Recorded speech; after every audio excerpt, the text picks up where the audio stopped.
Esa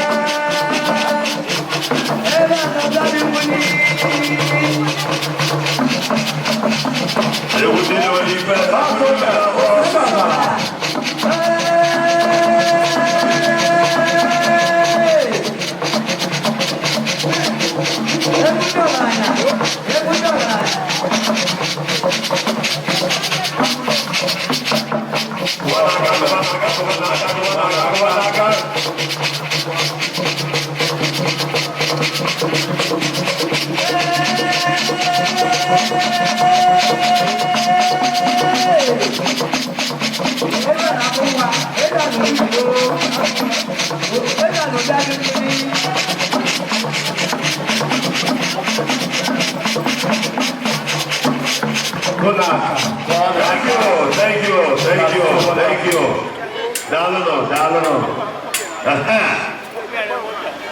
kita sudah perlu kita. Kita sudah nova na liga. Oje tuwe ina liga hapo jamaa kwa bila Mungu kido.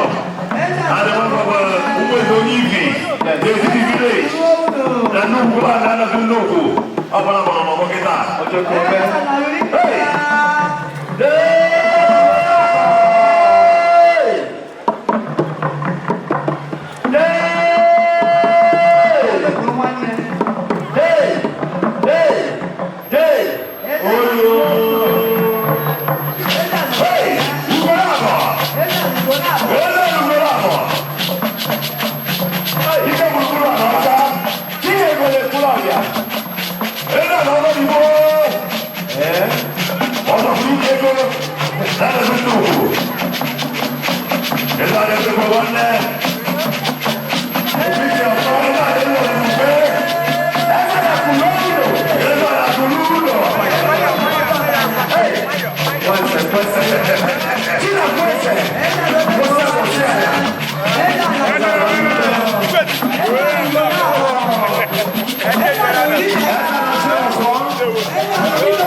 Thank you.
Professor Emeritus. Yes. I got in on the last batch. Hey! Hey! Hey! Hey! Hey! Where you be? All of my day. Uncle Man. What's your call, man?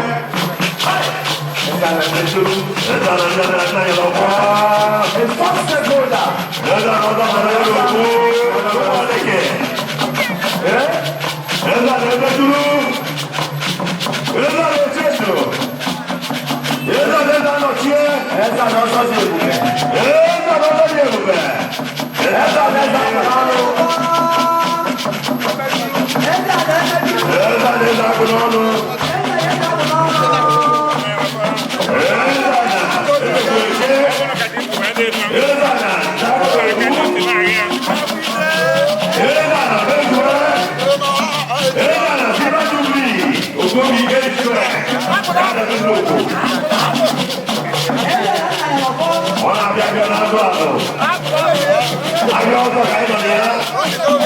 Chief Professor Nwogu.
Ladies and gentlemen,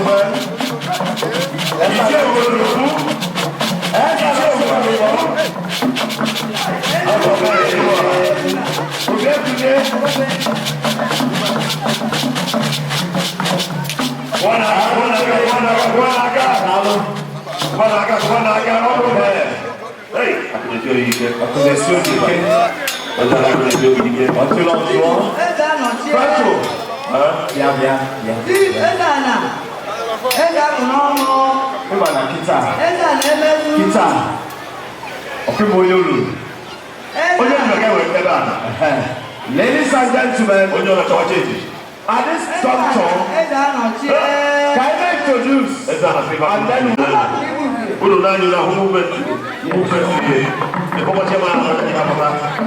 you might get attention and yes. You can get this bad one, the president of the watch. Ora che dei glory là. Tu come dei glory. Guarda. Non è oggi le bello.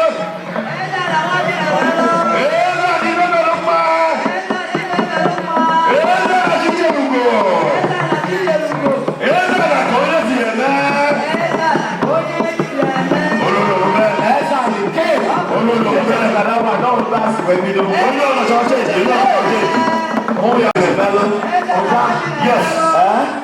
I'm going to lie again to you as well. Nnukwu mbogo Peter was in the middle of the village. They are for village. Since Nnukwu man and the Nnukwu. Franco. Since you do solution some means. Some means. Over to you.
Uganda extremely happy.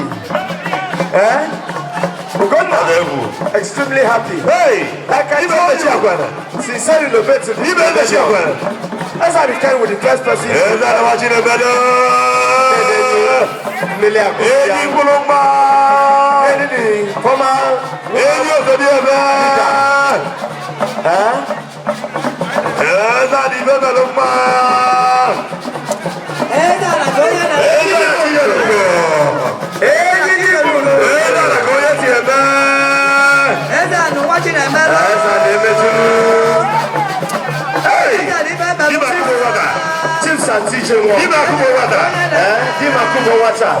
A retired judge with Federal High Court of Baltimore, United States of America.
Como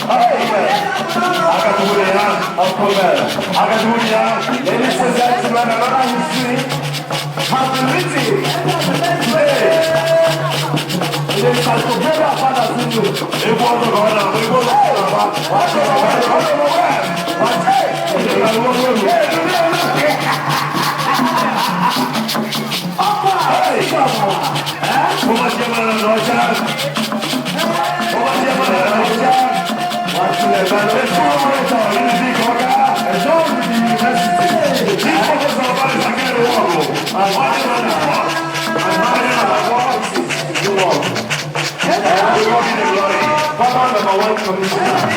After the general.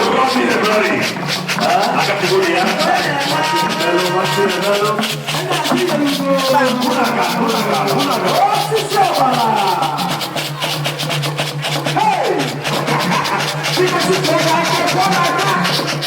not easy. Yes, the pressure, Nnukwu. The pressure, Nnukwu. I want to say this before. I need to see it again.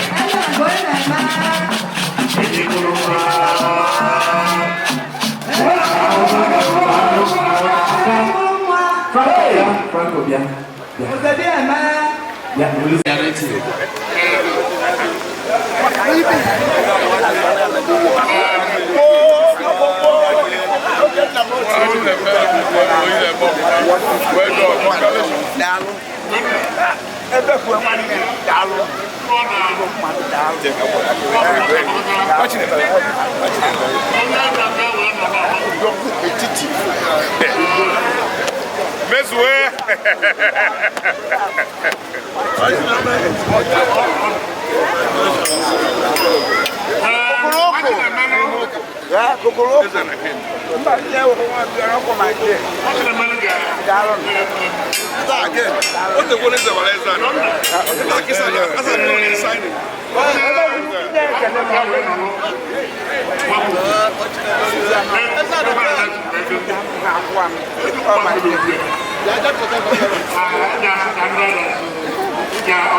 if I not that, woman, anyway, like,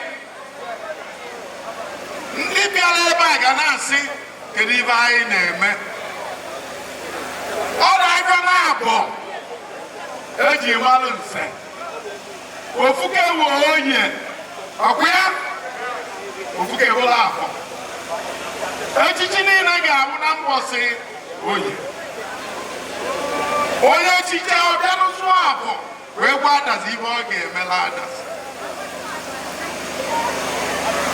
Oye tilozo for 7 days we nogide we even media ade chiche bako we even media akwalu okwea o sepu oye ku munna jamo neche kuna bona watching them no way even million. All even now talk Asia Wanya Woke Jimalia Gilzy but you're singing conviviality. They have no call and they leave it. Only a cookie. A webia in order again wine or singing name wine upon a way a hugaba. But when I drink it, even a hugaba. I think you will making it. Will I hear not? Oh, where the passing? Oh, a microphone. Oh, you're not assisting who Fuji. Say who had. Then you can't go Nenny. Oh, when you leave out. Can be others. When as a student, well, all others. Well, I have oh, well, microphone. Some can now, oh, yes, shall even in the river. Remember to a wager and fast. Well, no, CDC for a long time. Look at our legal advice. Lawyer Kalaka, when I look back, when I get to Twanya, oh, we go to the silver, no bad as first. And constitution with a lot of interpretation. I beg you, Pastor, why all this? And as a president general, we talk about that no one that can be came, one that will ever be came. These are the professors of Adazi. Okay? And if they are investing with professors, University or Westwood University. How many look at Adazi? Give a HGM, and I'm a movie. asị na okwu eji echiche ihe gwodo nna ka ọ bụ na gbanya ewu were ofu mbọsị iru oge o ji ere ebe o ji enute akwamozu na-asị ya ka ekuru si je o si na ọgwụ owu okwu mme ya n'ime akwụkwọ ya ike okwu mme esoghị eje wezi ya o ị chọbụrụ okwu mme ọ bụrụ ma nke a bụrụ ili wuru okwu kedu ime bụ dis red card gee ntị lawyers a gwara anyị na wigi aba na-eku n'isi an old man maka ndị kọtara okenye agaghị eme kata mee gịnị si asị ọbịa wigi aba ekuru ya ewe bara lawyers if I'm wrong gbọọ abịa na nke a na-acha mmemme ime enyo gị na-eme ọgbalacha na ụta ebe na-ekwu isi ọdụ ugwu gị na-eme ọbala onye kpatara na onye ọbụla kpu elu na mkparị ka ya nke ngwata m iwu ibe eji wee sị na ndị a n'ọba ka dị ike m a na-ewe obodo eme ọbụla agụrụ egwu n'obodo anaghị ka oburu gịnị ụgbọgụ wee chọọ ka ngwa unu n'ime eji ekwu n'obodo anaghị ka ụgbọgụ na enwe stakeholders and all the major stakeholders n'obodo anyị ịbịa n'obodo ndị na-achị achị ndị nze na ọzọ and stakeholders ọgbakọ ọ na-abụ iwe gbaje n'ọrụ like ibe na-abịa eme ibe ndị mmadụ ya na-ajụ enwezikwa mmadụ ikpe ọha emejensi bụ ala ndị ya ọnwe ebe anyị jere okwu ala mmadụ bịa na-atọ a na-adazi anyị ga mmekọ nọ ndị mgbe sịba onye bịawa ya tụrụ ugo ewelu ebe a polisi wee bịa mgbe polisi na-enye repọt o si na odudu nwa nọbụ ebe ahụ odudu ọ na-aka odudu andị na obodo a ya dịkatalụ repọt ka ọ na-enyekwa onye isi o si na ya ibe ndị Igbo kuchi agwụ ukwu na datin ọ takwala akpụ ga ikuku buru ya abịa n'ihe gbasara ibe anyị na-eme na achọrọ m ka ngwa unu na Adazi ekunigogo Adazi emego gịnị just yesterday I submitted drawings, survey drawings for the boundary demarcation between Adazi and Nwogu.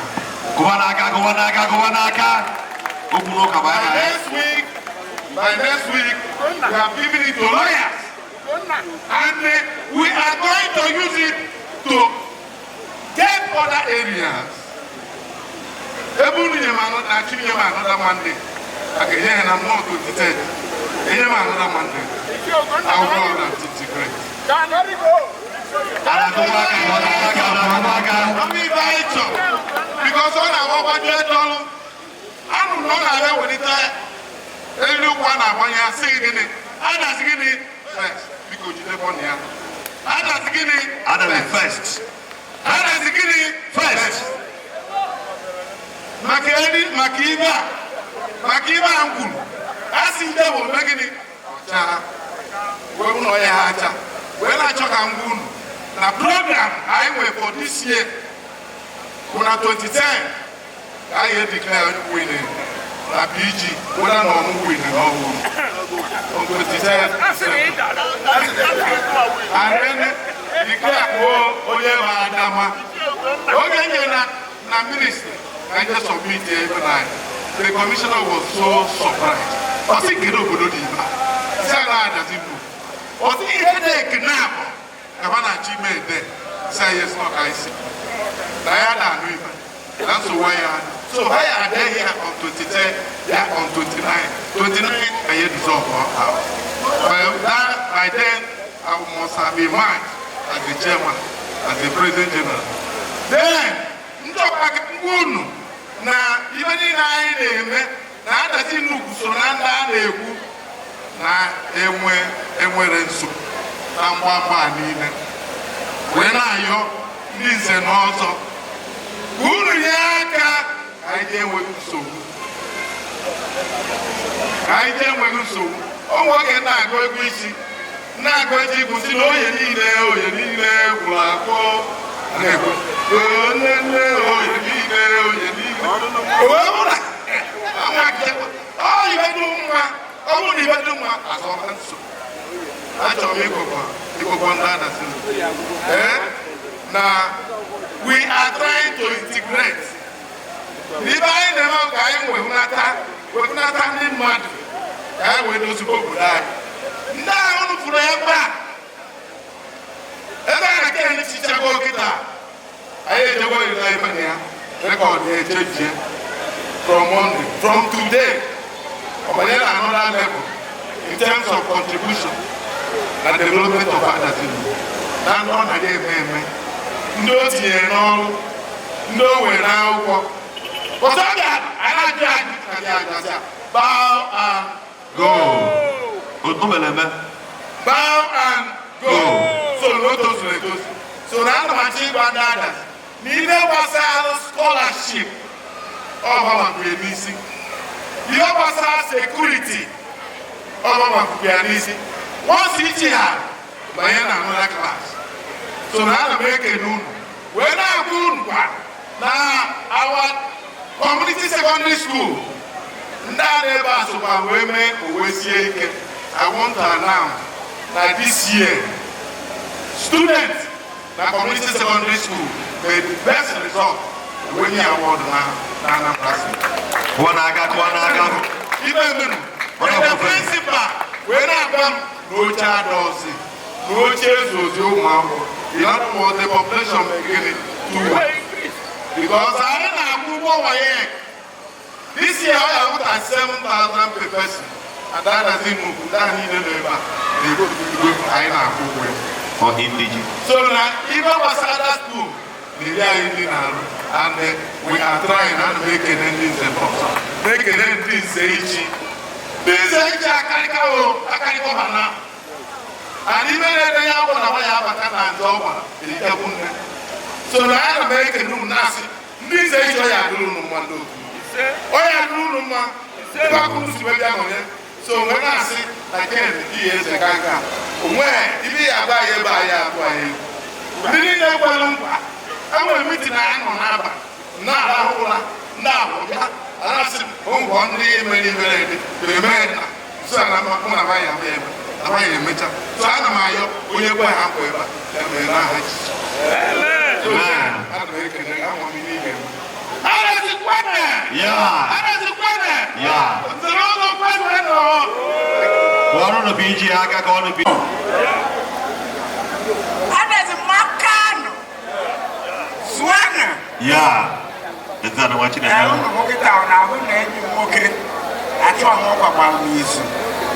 and now as to time and the restrictions beyond 6. I have no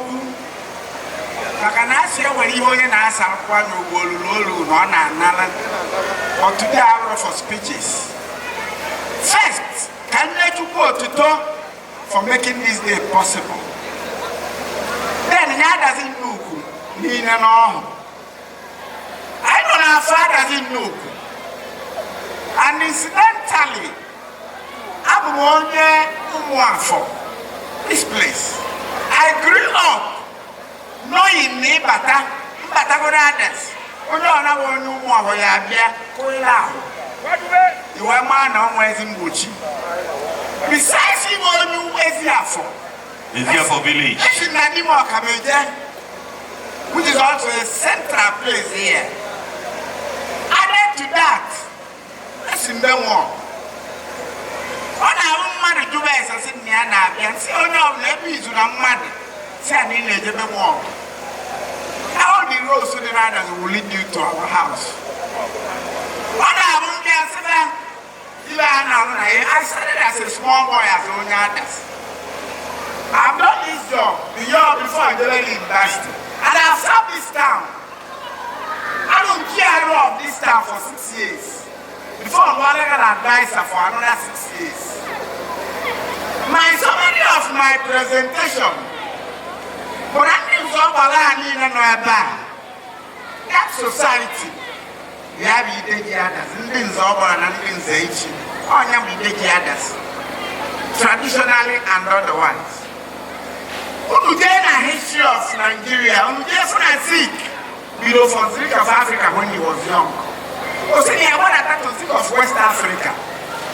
Senior, what I thought to think of Nigeria. Wherever not furniture, think of one of furniture. When there's all around forever, Abba here for want of title, prominently going over the Aka. Abba one and also others come with a title.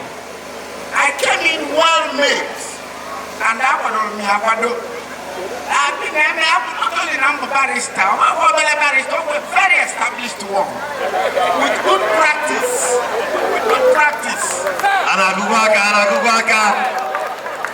Beyond my successful practice, when the time, Nnukwu lawyer.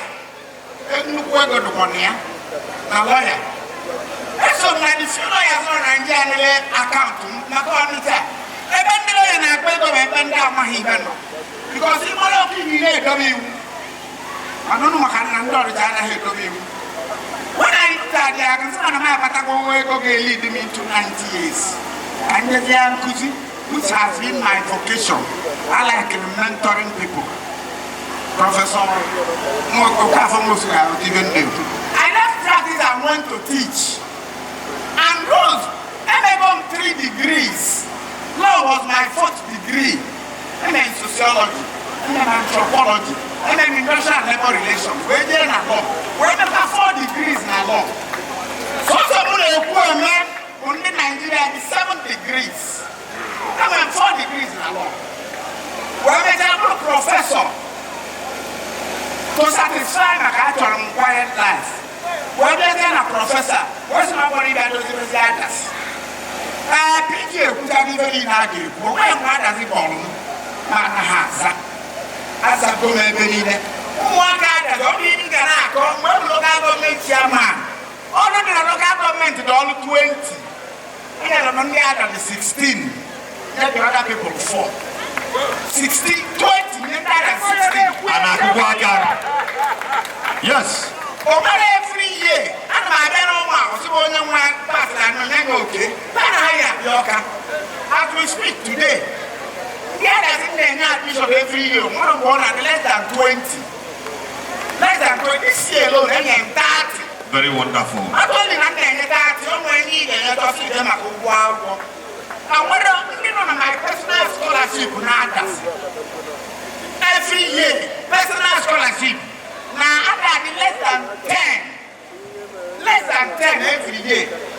When on paper, when I'm others, I can't continue with our name. Oh no, one doesn't like that pass here in Abia. Oh no, I have to go out in Abia. Oh, you are nature also. Then, see one. Oh my God, you would others. Oh no, I need to go to Nnukwu others. Let me talk to you about that. On the channel, and then for 1 million. 80 not about 1 million. More than have it more than 2 million. But additionally, I'm mindful of town. I have made this a pledge. I don't know it's all cash or contracts. I will give you 1 million. Kubanaga. Time. And all other things, PG, I'm always wondering about you. I am there. I will always continue where I am. And that mechanism is over. Finding me fit and worthy to join your society. And then when there is water route, of course, my elder brother, when you see this all and yes, Dimakubu. Only born I get them. My head. Oh, yeah. My baby, my Monam or Monia. Engineer. It's a book money. I don't know. I don't get a name. No, Gonaga. No. Swan. Yeah. One. Yeah. Macan. When you enter watching the belly, enter the Gameluma, enter the Chielugo, enter the Coyote, man. God bless you. We thank you so much.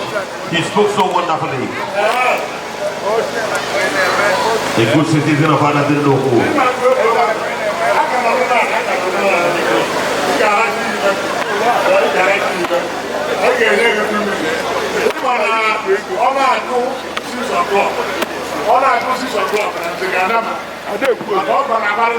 The elder brother will speak now.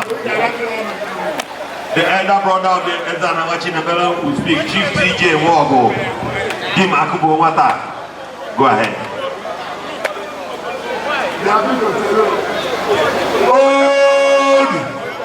My working PG.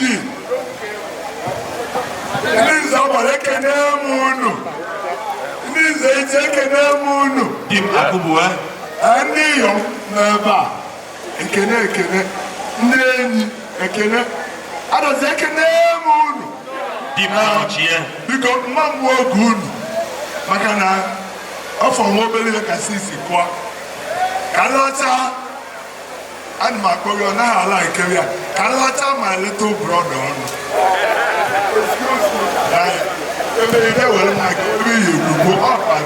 Listen to me. I know.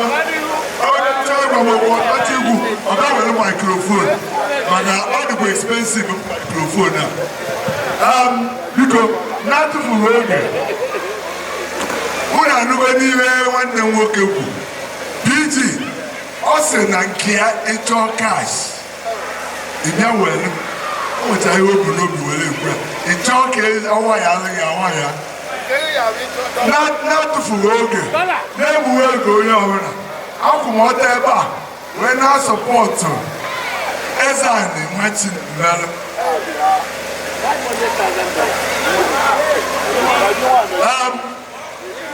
PG.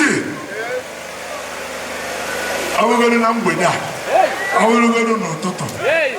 It's more than support to Ezine with the sum 1 million naira. hey, Ewanda! What did you do? Diba this year. Diba not here. Diba Nwogu. Diba the Chiakwala. Hey! Ebona, ishi asibi Nwogu no kita aga na evelo do aka. Aga na evelo mu aka. Odo fele. Ichi the Chiakwala. Of his blessed memory. Umu ene mo for man. Audio kwa ya kulogo kita. Eh? Dim Akubo Mata, God bless you.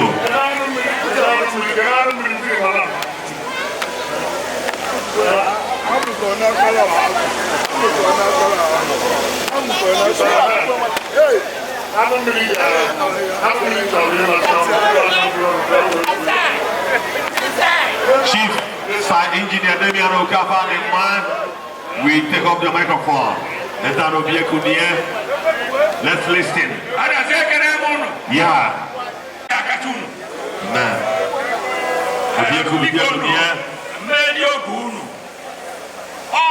Adazi Nnukwu some time ago.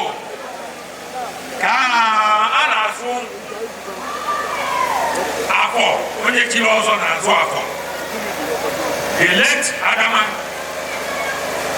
Professor Ogbalu Kezie ezigbo ọkwụm o wee pụta n'ebe a wee kwudo okwu wee kwue ego for education fund. But before then, the money I had more than Kata. Makanifuna before, Mumabu chairman of BOT, Namabu my secretary. Uluke Cherry Adama, where's in the Funanya Jen, the Chor, Adama Jamus secretary. So, came a Charlie and where the Takari and say, he declared something, or come with he declared something, or sin no the man. You see, or they when he went and declared cake and cake, or sin no gain here no good pleasure. But him when you can't you want a man. So, all you have for making 500,000 naira when I support. Kubanaka. Ezano Biekunie, Ezano Numere. that on the neck, man. Get that on top, man. Obie Kudigo no Mwapala. Namolu and the Nnukwu. Yes. Oh, you can't done. I'm not going to let some money. Come on. Beacon. Each year, Matawa will go.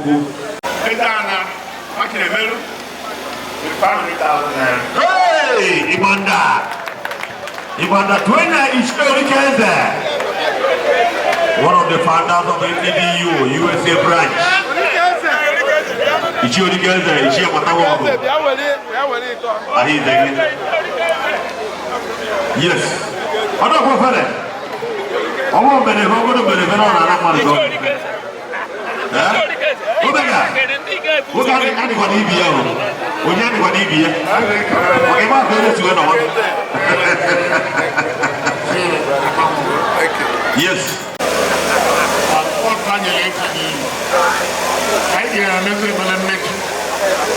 Yes.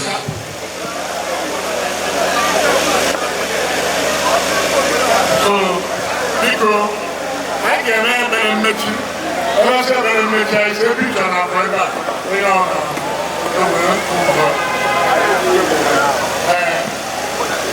okay.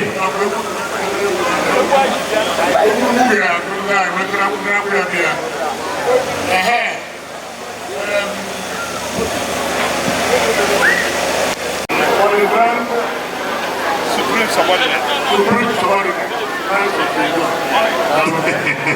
Yes, I'm a goddamn man. Don't even get came in and announced. I'm a table here coming and I could. But I got one was it down because I could look. Nafana, Nawa, Amonso, Amen. Anya Baba, Manterogi, Oneke Choko.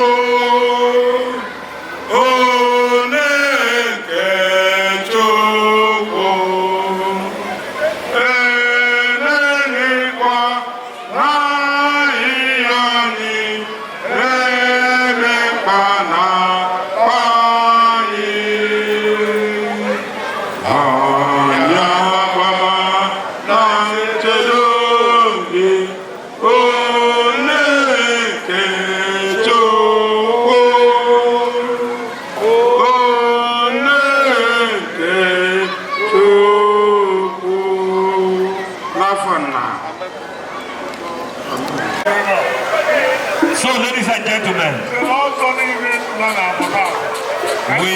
we come into the conclusion. We come into the conclusion of this historic event. Today, the 9th of December 2025. Here we conclude. Yes. Taking of also exile the prestigious title of Adazi Nnukwu by Chief Professor Barrister Nwogu.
Bye.